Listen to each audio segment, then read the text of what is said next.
Hello, my name is Milo. I'm often asked about the origin of my name. The name is originally Greek. You might have heard of the Venus de Milo, a famous statue discovered on the Greek island of Milos. There's also Milo of Croton, a wrestler from the 6th century BCE. According to legend, his strength training involved carrying a young, three-legged calf on his shoulders every day to the field. As the calf grew into a full-sized bull, his strength grew alongside it. Apparently, Milo the wrestler was a real person. The story about the calf, however, is probably not true. I should also point out that Milo is also the name of a type of wheat commonly used in food for small pets, such as birds and hamsters. How I received my name is simple. My mother heard it somewhere, decided she liked it, and that was it.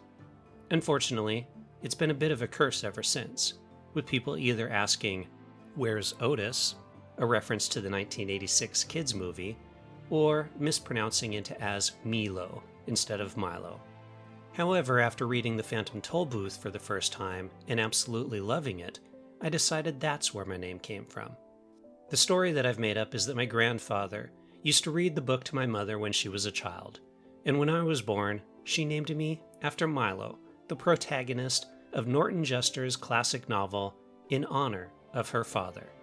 It's a much better story than the truth, which is that she probably saw the name on a bag of birdseed or next to a field of wheat at some point, and it just stuck with her. Norton Juster was born on June 2nd, 1929, in Brooklyn, New York. His father, Samuel, was an architect, a career Norton would also pursue. Growing up in a household filled with books, including the Wizard of Oz series, and lively creative discussions, he developed a fascination for stories and wordplay from a young age. His love for humor, puns, and the absurdities of language was inspired by reading the comics in the newspaper with his father. Norton went on to study architecture at the University of Pennsylvania and later completed his degree at the University of Liverpool. Following his studies, he served in the U.S. Navy during the 1950s, where he worked on planning and design projects. While stationed in Newfoundland, helping to build a Navy air station, he sketched castles and other fantastical environments to keep from going crazy. Though he initially treated his creative ambitions as secondary to his architectural career, they remained an important part of his life. After returning from his service in the Navy, Juster took a job at an architectural office, where he had the idea to write a children's book about cities, how they are built, and how they shape people's lives. He applied for and received a grant to write the book, but struggled with the project. During a vacation to get his mind off the book, a chance encounter with a young boy in a restaurant sparked a new idea, which eventually became the whimsical adventure The Phantom Tollbooth. The book tells the story of a bored young boy named Milo, who receives a mysterious toll booth in his room. Passing through it, he enters a fantastical world and embarks on a journey that teaches him to value knowledge, curiosity, and the excitement of learning. Filled with clever wordplay, puns, and allegorical characters, the story earned widespread critical acclaim and captured the imagination of both children and adults. Jules Pfeiffer, a cartoonist and friend of Juster's, created the illustrations that would become iconic and inseparable from the story. Then, a friend of Juster's showed the manuscript to an editor who primarily worked with books for adults rather than children. Not fully realizing that the book didn't align with the standards of the era, the editor decided to publish it anyway.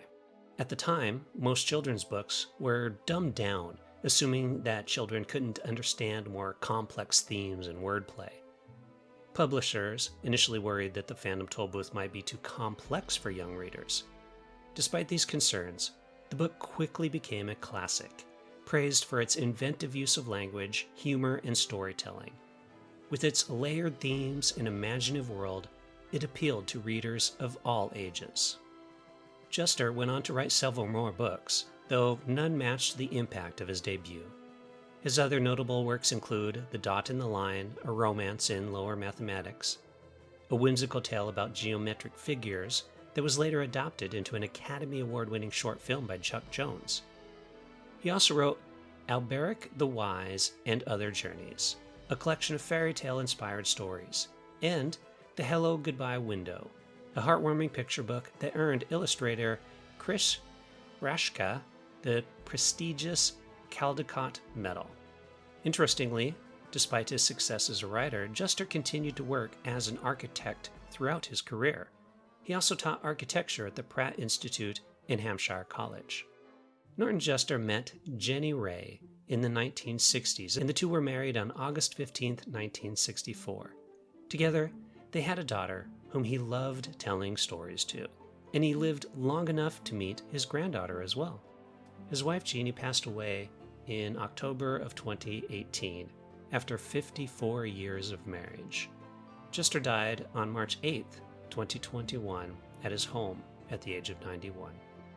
Juster's stories continue to resonate because they treat children as intelligent beings, capable of grasping complex ideas, something many adults often forget to do when creating literature or other forms of entertainment for young audiences.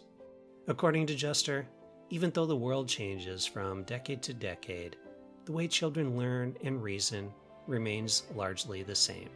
Because of this, the Phantom Tollbooth will continue to educate and entertain for generations to come.